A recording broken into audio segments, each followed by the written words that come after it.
Hello, everyone. Today I have a special guest. Her name is Anne Sands, and she is actually a co host, like me, for the Apologetics online book club, Girl Talk Apologetics.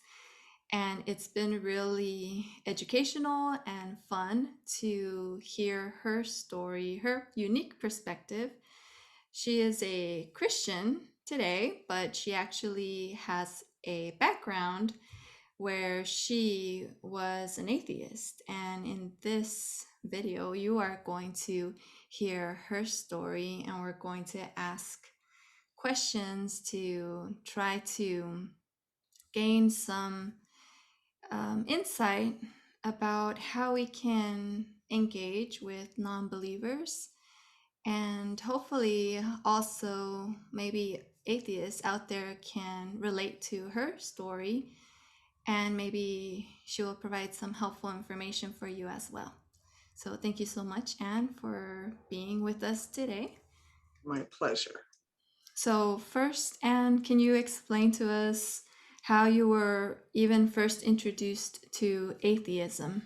Well, it's not like I went and took a seminar and was introduced. I was raised by parents who had no faith. I was raised overseas, actually, in Japan, a Canadian mother and an American father, and they just didn't have any faith at all.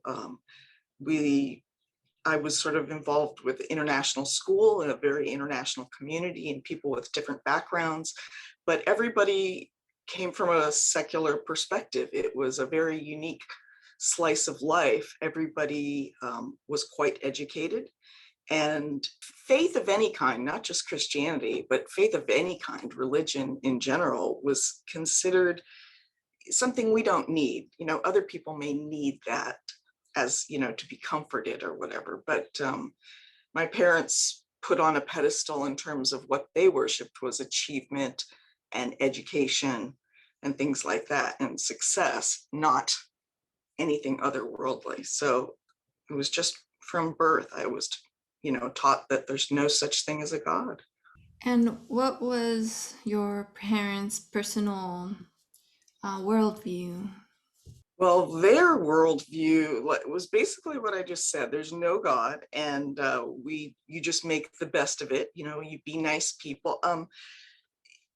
To be fair, I think as children, their parents may have taken them to church, but they were raised in a Christian worldview, whether or not they went to church, where the golden rule, do unto others, and kindness, and all these things, morality that is basically imported from a Christian worldview. So their worldview was be good.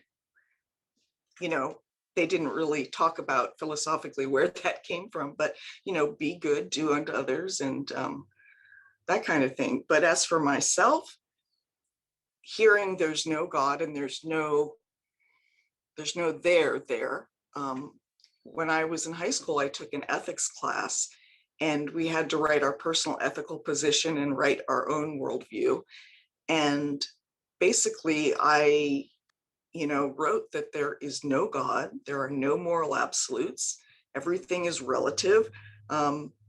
The professor on the back said, this is a thoroughgoing account of existentialism, which basically I'm a free agent. I'm making my own choices. I create value. I determine what's good or bad. There's no external objective, absolutes. And he said it would be interesting to see if this is a satisfying worldview for an entire lifetime. And I remember thinking, like, that is just the oddest thing to say, because it had nothing to do with whether or not it was satisfying. I was conveying truth as far as I understood it. I believed what was true, not what was satisfying. So, at age 17, I already knew what I believed very clearly. I had to do this, 10-page research paper, which was a big deal in high school. And I knew it was unsatisfying, but that was irrelevant in my mind. So it was a depressing worldview, I have to say. Mm-hmm. Did you feel that you had some form of void in your life? No, Hmm.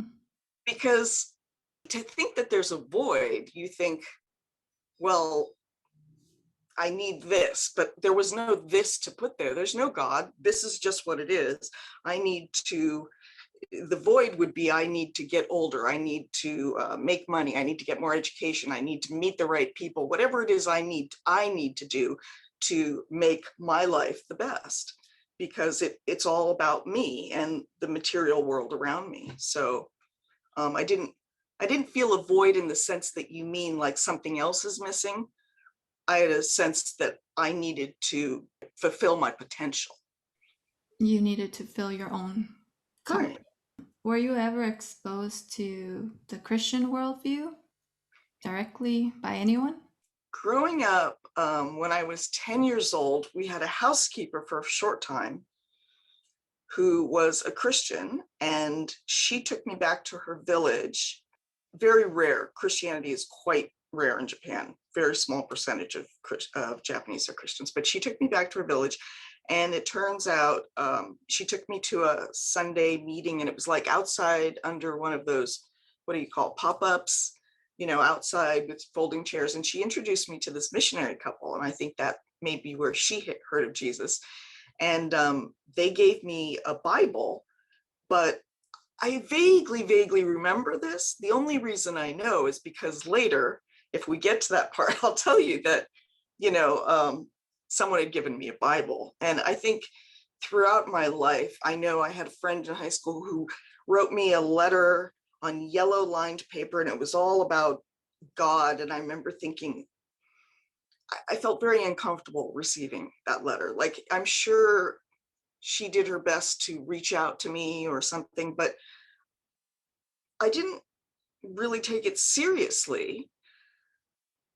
It just didn't register with me at all. It was all I was all sort of condescending, like, yeah, well, that's nice for you. Glad that works for you. And then I also had another girlfriend who I played basketball against with in high school, actually. And I think I asked her questions. She went to a Christian academy in Japan, and I asked her questions, and she couldn't answer. She had no good answers. I don't think anybody had ever told her that there were any good answers. She just had faith, right? So I remember thinking, she's an idiot, but oh well. That was going to be my next question. What were your own personal views on Christians? So did you feel a little superior to Christians Very much intellectually? so. Very much so. I thought the Christians were gullible, not very bright, um, very sheltered. I mean, and this isn't just Christians, keep in mind. I felt this about any religion, anybody with any religion, because I didn't have, I was exposed to people of a lot of different religions, not just Christianity. When I, growing up overseas, like I say, in an international community, I wasn't surrounded by Christians by any stretch. So I think I had pity for them, like those poor, gullible, misled people. But at the same time, I was kind of, well, if it makes you feel better that there's an invisible friend in the sky, okay. So you were completely convinced that you had the truth and they didn't. Yeah. And were you open to considering the answers, or was it just that no one did provide any answers to you concerning Christianity or maybe any other religion? I was very interested in everything. I've always been interested in learning. I loved learning about new things, but only from a sort of a curiosity standpoint. Someone invited me to Catholic church and I went. Girlfriend invited me to Hebrew school while her parents went to synagogue and I went. And not just religion, whether it's a museum or a play or a religious event, I was always interested in what's this all about, sort of become a more well-rounded person. But I didn't think that there were any answers that I was missing. I did think this is what there is. And if something works for them, that's great, but they're mistaken. Okay. I had asked a question on Twitter and on my other social media, but the most interesting answers were on Twitter. And I asked if you could ask a former atheist, now Christian, a question, what would it be? And so it was interesting. I want to go through some of these later on, but going with what you just said, well, one person said, I wouldn't, I truly don't care. Another one said, why did you abandon reason and common sense for a fairy tale? Another one says, why did you risk yourself to get a brain removal surgery? To be fair, when I became a Christian, my family thought I had committed intellectual suicide. They really did. I guess basically my answer to going from reason to a fairy tale is I did not abandon reason. It just so happens that what looks like a fairy tale from the outside is based in history and based in reason. I fully acknowledge that from the outside, a virgin birth, God becoming man, a God creating a world out of nothing, that all these things, because they carry the elements of all the mythology and all the stories that we hear, whether it's in superheroes or fairy tales, there's all these elements. But where did these elements come from? It's all sort of different takes on old truth. And the old truth, this is the original story of reality, right? So I didn't abandon reason. I applied it and investigated, and it just so happens that I've never had my intellectual capacity stretched more than having to search out the deep things of God. Right. In light of your own experience as an atheist, it makes sense when you read responses like these on Twitter. Absolutely. That's And exactly how I felt. mhm. So, something else that people asked on my social media, what they would want to ask you is what led you to abandon atheism and to become a Christian? Can you share that story with us? Yes, I'll try to give you the Reader's Digest version because it was, it didn't happen overnight.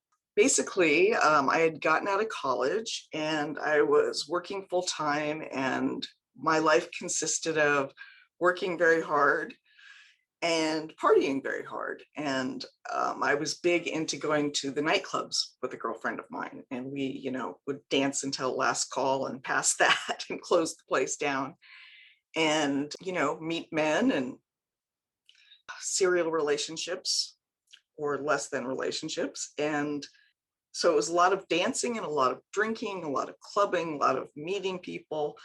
And ordinarily, when I met them, if I met a guy that I was interested, if sort of like some women, if they meet a smoker, they're like, oh, not interested. That turns me off.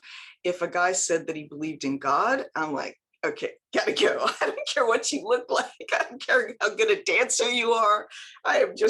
You're an idiot. I don't want to talk to you. You're not boyfriend material. But but uh, we would go to the same nightclub twice a week. At one time, we were really into this place, and we went to this club, and we kept seeing these two guys because we're two girls going, right? We would dance with him, and I would see this one guy, and he was like 6'8", and I played basketball. We were a big basketball family. So when I saw a 6'8" guy who could dance, I'm like, oh yeah. So we used to see each other across the room. Yeah, we will go dance, and we didn't really ever talk, right? Drink, chit chat, but we didn't have any conversation. So a few weeks go by, and at one point I said, so how do you and your friend know each other that you're here with all the time? And he said, oh, we went to the same church growing up. And I mean, I still remember like the antenna in the back of my head going, church. But I didn't walk away because like, I liked this guy. Do you know what I mean? So we kept talking. Anyway, long story short, we ended up dating. Turns out he had been raised in church, but was extremely doing his own thing. what we call backslidden, really far from God and not pursuing God at all, and doing whatever he wanted. And he was not on the straight and narrow. But God knew I was not going to be walking into a church anytime soon. Not going to happen.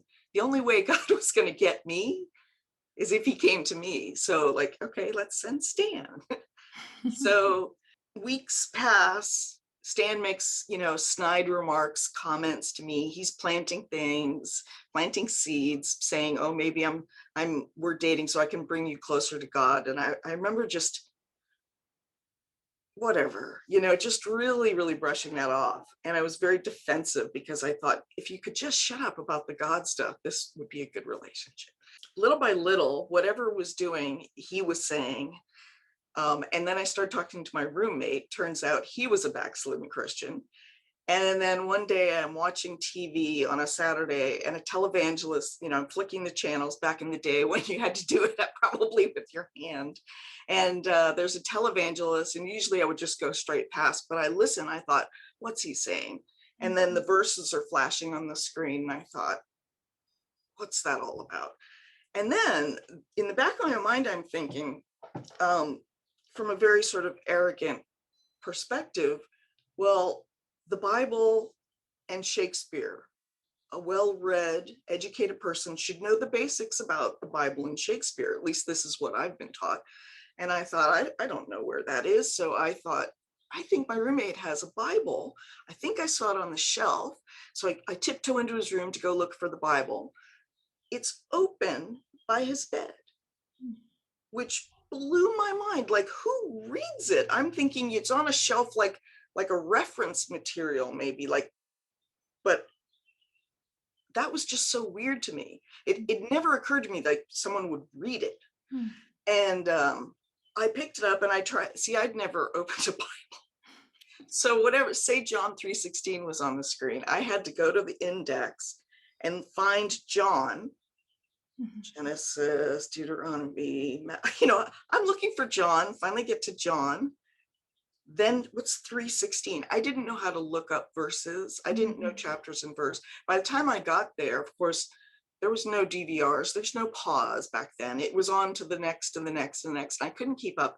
And I remember getting extremely frustrated. Like, I consider myself an educated woman, but I have no clue about this Bible. I couldn't tell you the first thing about it. I'm basically an idiot. I'm the idiot just because I don't know about it. Now, I didn't think of myself as having a hunger for God. I just thought, well, I should be more well-rounded. I should, But anyway, I eventually called him and I don't know if it was that day or a couple of weeks later, but I thought, you know what, maybe I should go talk to a pastor. And I have a lot of questions about this Bible thing and about this God thing. But so I opened up the yellow pages and I started going to see for church. Do you know how many churches there are in the LA area? I lived in Long Beach at the time where you live. Nearby, yeah. I mean, LA area, right? It's a lot of churches. And I'm thinking, I'm going to go into some church. There's going to be some gray-haired, silver-haired guy with a high collar, and he's going to be wagging his finger and saying, you blasphemer, you sacrilegious, you irreverent, not respectful of this, that, and the other, and throw me out of my ear. So I had this impression that they're going to be judgmental and not want to answer my questions, because I'm not going, oh, please tell me the truth. I'm going, I've got questions for you and I want to know answers. And I thought that would not be well received. So I got frustrated and I finally called Stan, my nightclub buddy, and I said, I have questions. And he said, well, what are they? Maybe I can help. I said, no, I need someone who really knows what they're talking about. So he said, well, let me call the pastor, the college age pastor at my church. I'm like, no pastors. I'm thinking again, silver hair, high collar. And he said, no, Mark's cool. He used to be a stoner in high school. You'll like him. So I was like, oh, okay. So he calls his friend Mark, his pastor Mark, Mark calls me and says, hi, Stan said you had some questions.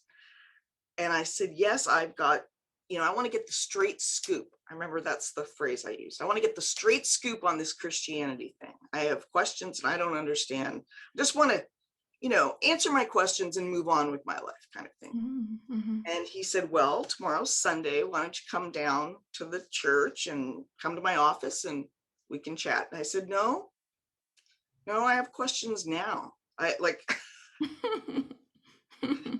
yeah, God's really had to be working on my patience even today. But he said, well, what's the hurry? Like, what's the rush? He goes, because I've got a young family. I've got a wife and 2 small kids, and it's Saturday afternoon. I promised I'd take them to the park. And I said, yeah, but I've got, questions now. Well, what's the hurry? What's the urgency that can't wait till tomorrow? Mm-hmm. And I said, well, this is 1991. I said, did you ever see the movie When Harry Met Sally? And that at the time it was a recent movie. Mm-hmm. And he said, yes. I said, well, at the end of the movie where he runs across the city to Sally and he says, Sally, I love you. Will you marry me? And she's like, she had been pursuing him in the movie and he wasn't interested. But at the end, he runs to her and says, I've had an epiphany. I love you. Will you marry me? And she goes, why now, Harry? Harry, she's crossing her arms and she's kind of, why now? And he says, because when you find the person you want to spend the rest of your life with, you want the rest of your life to start as soon as possible. And I don't know where that came from, but I think I knew enough that either God exists or he doesn't. I don't think he does, but if he does, that would be a game changer. And if he does, I need to get to it. Like, I don't have time to waste if that's the truth. Mm. So I was very impatient, but he said, well, he was like, okay, well, I'll meet you in half an hour. And we spent like 4 hours and talked. And I said, what's this Father, Son, and Holy Ghost thing? And, what about all the evil and suffering in the world and all the objections, in the book we're going through right now? I mean, I had hard questions, the problem of evil and slavery and all kinds of, questions. And eventually, I remembered around this time, I remembered that Bible that missionary had given me when I was 10. Mm-hmm. And all my books were in boxes in storage. So I went to storage and my mother was a librarian. So all my books were very well organized. And I thought, reference, it'll probably be in with encyclopedias and, Bartlett's quotations or, and thesaurus. It's not there. I'm thinking, you're kidding. Where could it be? It's not in the poetry box. Where is it?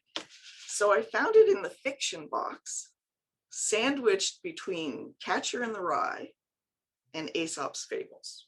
Mm-hmm. So that gives you an idea of what I thought about the Bible. Mm-hmm. So, but anyway, it's occurred to me that actually July 22nd, this summer, will be my 30 years since I accepted Christ. And I did it at work on my own. Nobody had ever told me, like, pray this, do this. Mm-hmm. I don't know what I knew. All I knew was all of a sudden, so this pastor, he gave me a book by John Stott called Basic Christianity. And it goes through the evidence for Christ being who he claimed to be and the reasoning, his claims to be divine. And it was logical and compelling. And again, I know I'm sort of rambling, but I'm still giving you the short version. But eventually I realized, wow, like, I believe that Jesus is the Son of God. I don't think I really knew what that meant, but I knew that if there's a Son of God, that means there's a God. So I believe in God. And I said, okay, Jesus. And I felt like the wind had been knocked out of me, actually. I kind of felt like, a kid falling from the monkey bars and you can't breathe. And I felt like I had the wind knocked out of me. So I believe I was filled with the Holy Spirit at that moment. Did you ask something in particular or say I a do you prayer? remember that old I don't know the name of it because I didn't grow up in this country, but there was an old game show where he would say, so and so, come on down. Yeah. So I said, okay, Jesus, come on down. That's all I said. I did not, I mean, that's not exactly, the Yeah. sinner's prayer, but Yeah. That's and I definitely didn't do it in any order. I remember later somebody said something about confessing your sins and repenting, and I'm like, repent? I never repented. Did you when they told you that? Yes, yes. And every day since. Yeah. So another question that was asked is what specifically used to keep you in atheism, and what was it that convinced you of Christianity? Was there anything in particular within that explanation, within that story? I would say that I thought at the time that it was that book that was the linchpin explaining the deity of Christ and his claims, the identity of Christ and the resurrection. I thought that that was it. And in fact, I'm very consider myself logical. I went out and bought, multiple copies of this book and just handed it to all my friends and family thinking, well, if they just read this, it'll be obvious, right? Everybody Mm-hmm. will see the light. It Mm-hmm. doesn't work like that. So, yes, I would say that that book was very instrumental in my case. Everybody's different. And I also think the instrumental part, though, is the Holy Spirit working on your heart, drawing you. And so there was stuff going on. I do know that while I was looking, when I called Stan and said I need to get the straight scoop, I was very agitated. I was pacing around the house, looking in the yellow pages. I was very frustrated, agitated, and I don't know why, but I believe in retrospect, there's quite a bit of spiritual warfare going on Mm-hmm. that was causing me to be so frustrated and anxious without knowing why. Mm-hmm. So, was this book an apologetics book? It is. I just rearranged everything, so I don't have it that I can point to. But John Stott is an Anglican theologian. He recently passed away a few years ago, 90 something. And it's along the lines of a mere Christianity. It's Okay. called Basic Christianity, and it Mm-hmm. lays out the basics of the faith. And in fact, there's a prayer that, and I only recently reread it and thought, oh my gosh, this is where I got that prayer, because I read that book and I didn't immediately say, oh, that's it. Mm-hmm. I remember that night I prayed the very first prayer I'd ever prayed in my lifetime. Wow. And it was like, dear God, if you exist, and I know you don't, and if you can hear me, and I know you can't, Mm-hmm. speak now or forever hold your peace. That was my prayer, Wow. which is, I'm not like being polite, right? I'm being pretty audacious, speak now or forever hold your peace. Like I'm giving you a shot. Like if you really exist, you gotta tell me, show me. And turns out the first few lines, not the and I don't believe you, but it was sort of modeled after a prayer that he had suggested in there, to genuinely seek. And I think that that's one prayer that he answers all the time, you So, know. mm-hmm. So was that the first prayer, and then the second prayer was the one of "Come on down," I or guess if that's a prayer, I guess you could call it a prayer. Jesus, come on, down. were the prayers starting to be a little more with faith filled? It took a while. I mean, I was on my own. I tried to go to that church where that pastor was a youth pastor, but it was a very conservative Baptist church. And I mean, I was in my 20s and there were Mm-hmm. organs and Mm-hmm. blue-haired ladies, and it was not appealing to me at all. And I thought, well, I can believe in God, but I don't have to go to church. Mm-hmm. But I was sharing an office with a Christian. I was working with a graphic designer at work who was a Christian. It turns out, I was living with a backslidden Christian. I was dating a backslidden Christian. That actually went bye-bye pretty quickly because he saw what happened to me, and then he got convicted, and sort of interesting. But basically, I sought out anybody who had ever said the word church or God in any context, anybody I'd ever heard say that. Mm-hmm. And I said, I believe in God. I can't believe it. Can you believe it? And a friend of mine at work handed me a cassette. This dates it, a cassette of a teaching by Greg Koukl. And I said, I listened to it. I was like, oh my gosh, this is logical. This is how I think. This isn't like, I don't know. It wasn't what I thought churchy stuff should be, oh God.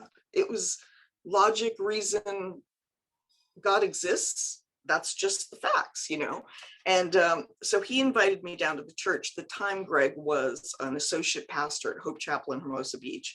So I went down there and I started taking classes from him. And that was a big deal in my life. Was that when you began to work for Greg's ministry? Well, I never worked for him full-time or officially, and I've really only had a few brief opportunities through my life because I had my own detours, but I had some meaningful, impactful opportunities to work with some apologists and or be exposed to them, I guess you could say. And at first, taking these classes from him just through the church, like, adult classes, get a little certificate, nothing formal. He would recommend books by Francis Schaeffer, for instance. And he sort of was like a mentor to me. And his teaching assistant, Melinda, with whom he started the ministry Stand to Reason, she discipled me. They both baptized me at that time. And at the time he didn't have his ministry yet. He didn't have Stand to Reason, but he had a radio show on the weekends. And so I went down with him to his radio show a few times just to hang out, try and do a few commercials. I was terrible on the radio. He had an interview with Dennis Prager, had a show called Religion on the Line back in the 90s. He took me up there and I got to be on the radio as a new believer. But I had good input from him. And then I also volunteered when he did start his ministry, to like work in the mailroom and pack up cassettes and CDs and materials that were ordered from his ministry, just volunteering. And then 10 years later, I would say, not quite 10 years, but then 2004, I had a friend who, right after The Passion of the Christ came out, he was a cameraman who worked for ABC News, and he thought, wow, it would be a great idea to do a documentary about the lives that have been changed and impacted by seeing this movie, The Passion of the Christ. And so he asked me to come on as an associate producer and find the stories. And so I found the stories of all these people and helped set it up with the cameramen and the segment producers who went out on site. And one of the things we did was go down to Lee Strobel's house when he lived here in Southern California to interview him for this documentary. So that's when I had the opportunity to meet Lee. And then at the end of this documentary, Lee Strobel was putting together a debate talk show. And they hired some of the producers from the documentary, including me, to work on the show. So I got to work as an associate producer on this show called Faith Under Fire. And it was fun because I got to work on all the apologetic segments with Lee Strobel himself, because that was his interest. I mean, obviously he had interest in doing all the segments, on cultural things, culture wars and stuff, but that was fun. And then I got to do the research and come up with what would be good topics that people would like to hear debated. Was Jesus just a prophet or was he God? And, to debate a Muslim. And that's when we had Mike Lacona on, for instance. We also had Hank Hanegraaff. I got Greg on and he debated Deepak Chopra, William Lane Craig, J.P. Moreland, Norm Geisler, Stephen Meyer. So that was fun, getting to talk to all those people and, do pre-interviews with them and set up studio time. So that was just kind of a unique experience. And it's wonderful to learn from different people like that.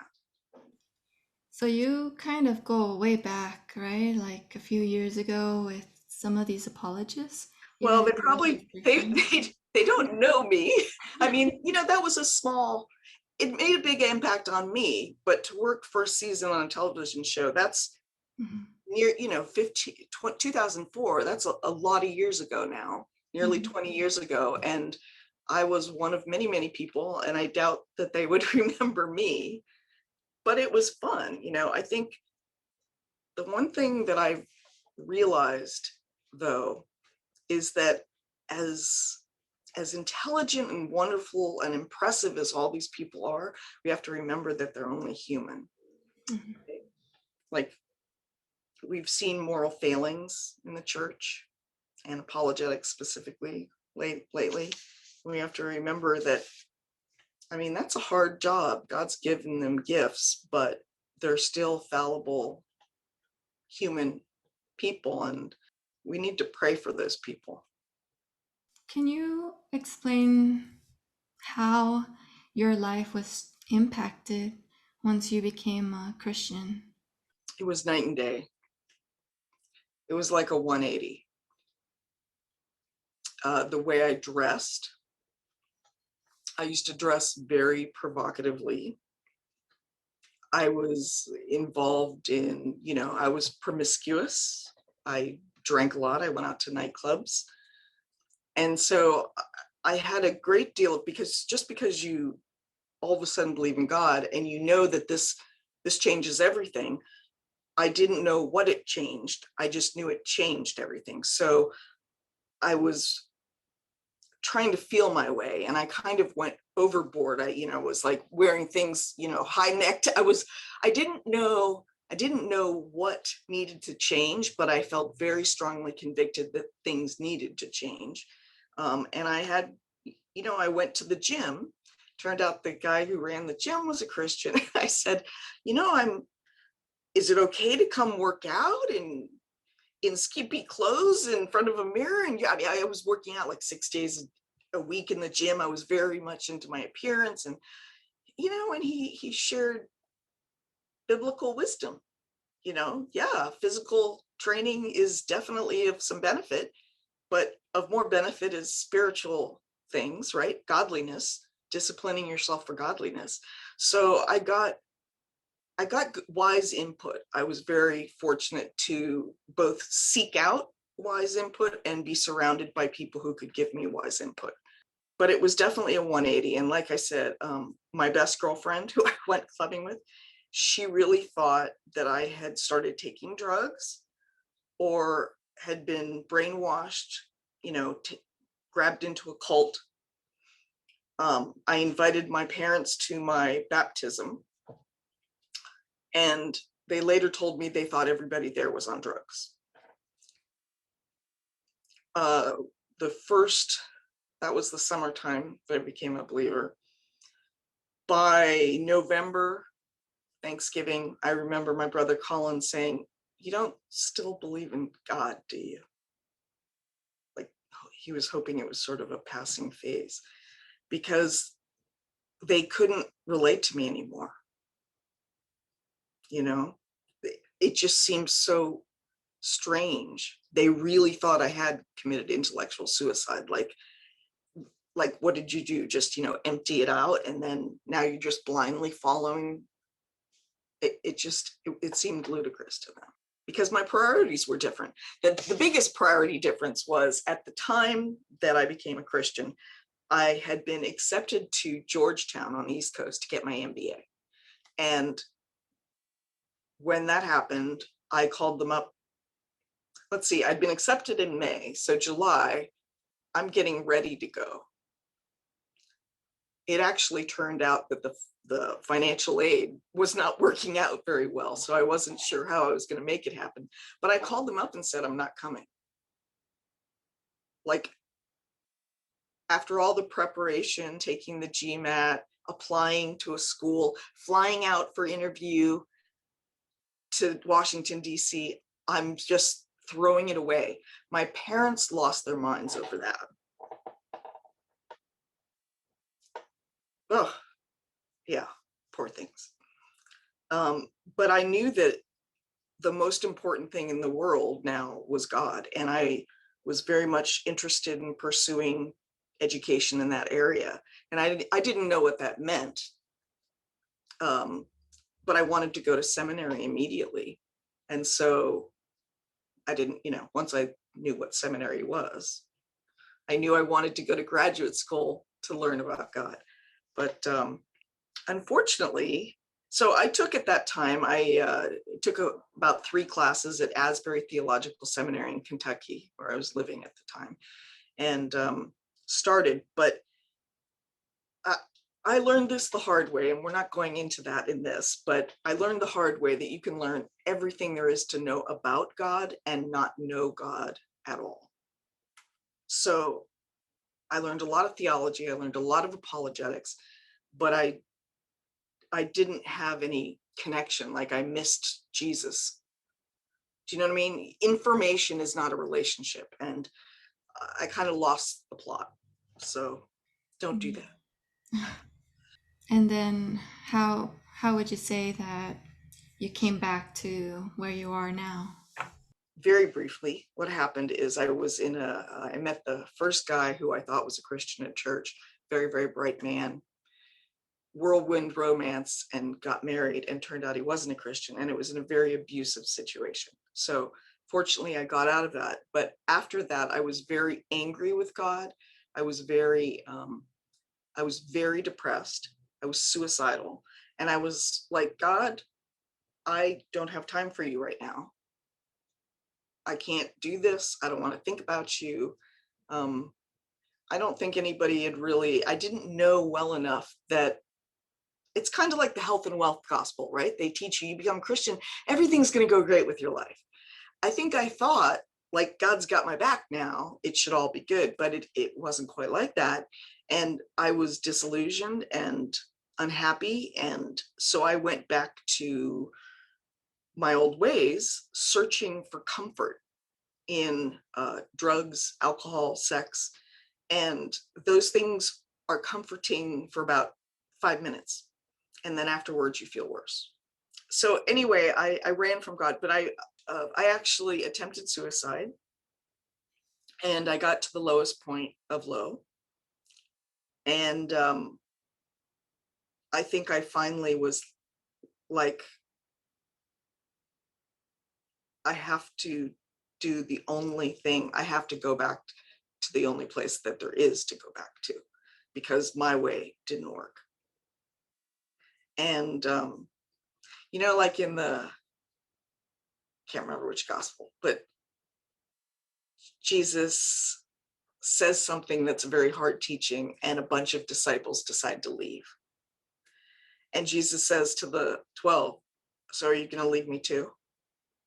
And Peter says, where are we going to go? You alone have the words of eternal life. And I knew that there was, like, you can only run so far, but you can't outrun God. So I bent my knee, I came back, and God convicted me and brought me back. And again, there's more to the story, but I started making steps, and I eventually met my current husband, who is a wonderful, godly man. And that sort of got me back on the path. It seems like God used a lot of people in your life. Absolutely. That's why I'm very much, when I first became a Christian, I didn't think church was very important, but the community of God, other people, absolutely surrounded me with people over and over again really merciful. And now you are pursuing higher education, formal education at Biola on apologetics, right? I am. Again, I'm going to give it another shot. What made you decide to pursue that? Well, I the hunger didn't go away. In fact, as I came back to God, and well, I'll just throw it out there without going into it, I got hooked on painkillers. And as I came out of the stupor of tapering off and getting off painkillers, it's like, and got back into doing a Bible study, getting back into life. And once I was sort of dead and numb, but once I came out of that cloud, the hunger came back, because I had the hunger from when I first became a Christian. I wanted to know more about God. This time, I knew the mistakes I had made learning information about God. And this time, my desire is to know more about God, but to know Him better. I'm not learning for the sake of more knowledge. I'm learning for a deeper relationship, and also so God can use me to reach other people. Because my gosh, there's so many people.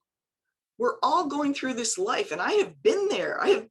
Trying, life is hard and depressing and hurts. It's painful, and most people don't care about you. The world is a harsh place. And if there is no God, honestly, if there's no meaning to the world, no purpose, like, why are we even living? Like, we can eke out a little meaning for ourselves for short periods of time, or make ourselves feel better with substances or relationships, but that's really short-lived. There's a lot of hurting people around us in the world, and I want to be able to communicate either to believers, encourage them that this is a reasonable faith, and share it, don't hoard it, and to unbelievers, follow Jesus. Don't do what I did, but follow me now.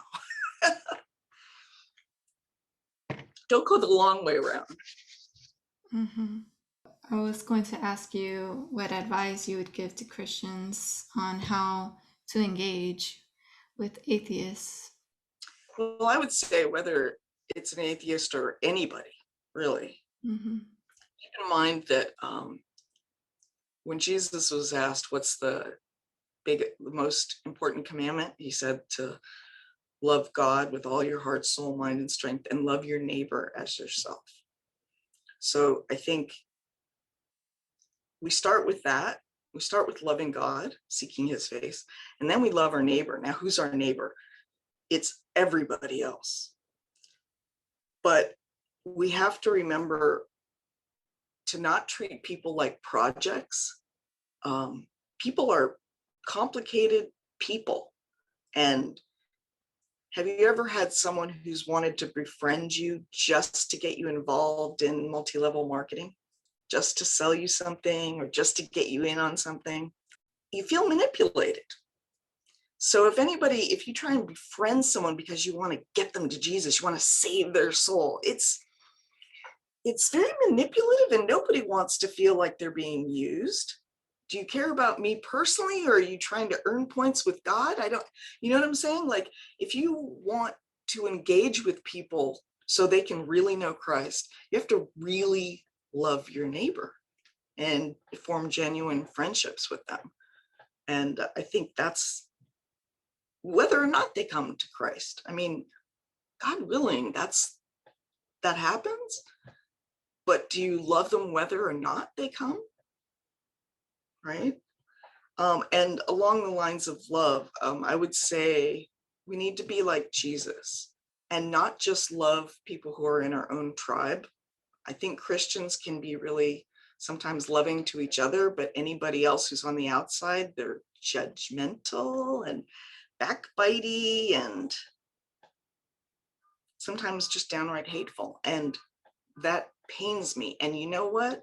If we're just being good, following Jesus-y Christians on Sunday, and hypocritical, backbiting, hateful, judgmental people the rest of the week. Well, when do you think other people, unbelievers, atheists, unbelievers, when do they see us? They don't see us for an hour on Sunday. They see us the rest of the week. And so actions speak louder than words, right? How we behave. We can't be like, I have absolute truth and you're an idiot, and be sort of arrogant like that. You don't want to alienate people by having that us versus them mentality. So I would say be like Jesus, eat and play with the sinners and outcasts.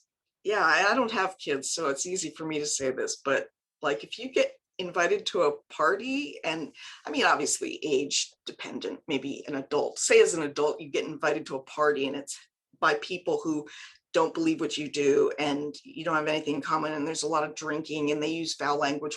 Well, you know what?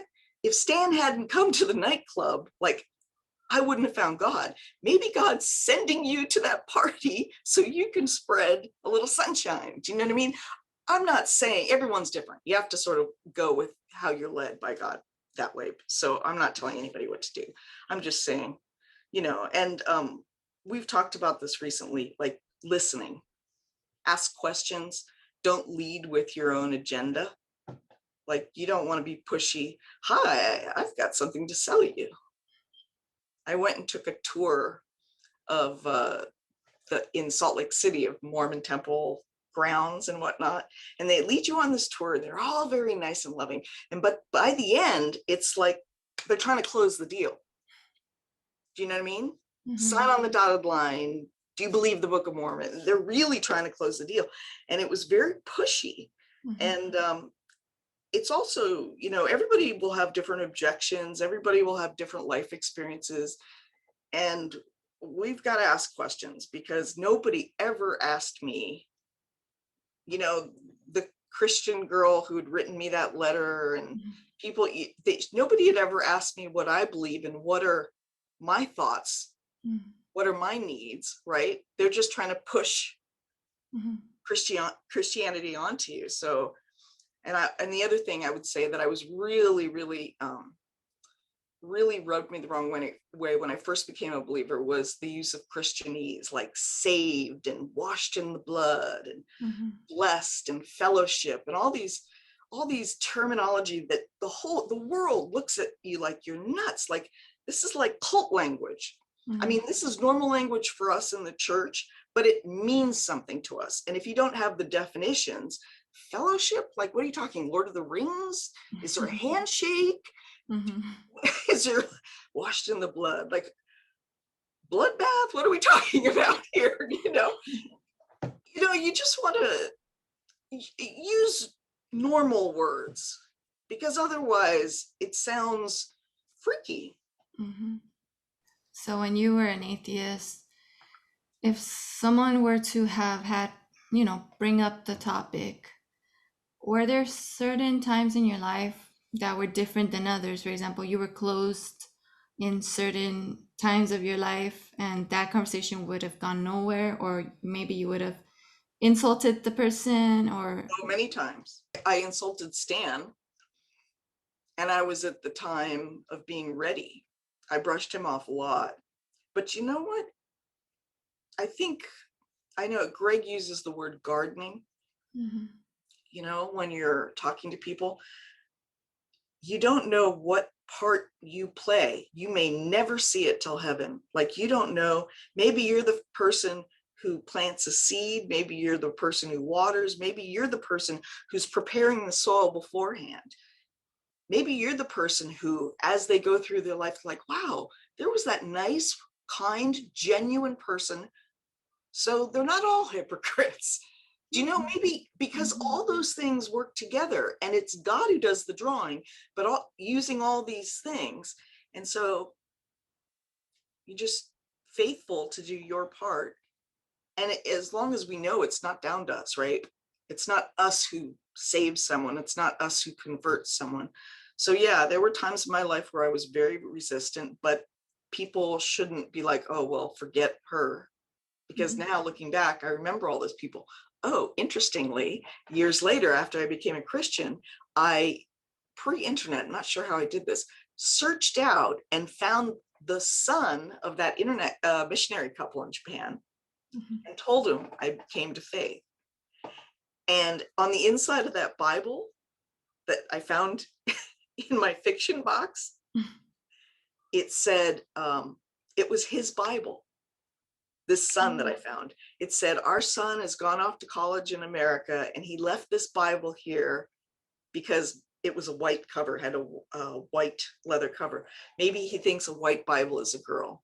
Maybe you're the girl God wants this Bible to be with. And I still have that Bible. The spine has fallen off, but you know, so they were faithful. Like the little kid who's like not gonna crack a Bible and doesn't believe in God, they don't know that if I'd never found that guy, right, like 20 years later. Yeah, that's true. So that Bible later on, you did use it? You did read that Bible? Well, it's King James, and I'm not a huge fan of King James, but I do have it right here. See, the spine's off, but it's totally, here's the spine. It's in the middle. It's right here. But where did she write? Joe Norton, Dixie Baptist Church, Pontiac, Michigan, 1971. So here, my dearest Anne, hope you like this Bible. That's so sweet. And you didn't read that until later on? Yeah, I mean, maybe I did as a kid, but I was 10, you know. Oh, that's right. You were 10, yeah. So I would have been like, okay, someone's giving me a Bible. I'm sure my parents were like, great, someone's trying to convert our kid. Out of curiosity, was it your mother that organized the Bible in that box, or was it you? It was me. Oh, you had, okay. Interesting. So how about words for atheists? Well, you kind of said, follow me now. Any other Yeah, words? I would say, because you meet a lot of people, there's few people that I find that were kind of raised like a hardcore atheist, like actually do not believe in God. I think most people just don't know and don't think you can know whether there is a God. And then there's some people that were raised with some kind of faith, but they've had really bad experiences. So I would first say to people who have been burned by church, by religions, by Christianity, by Christians, by people of faith, I'm sorry. I am really sorry about that.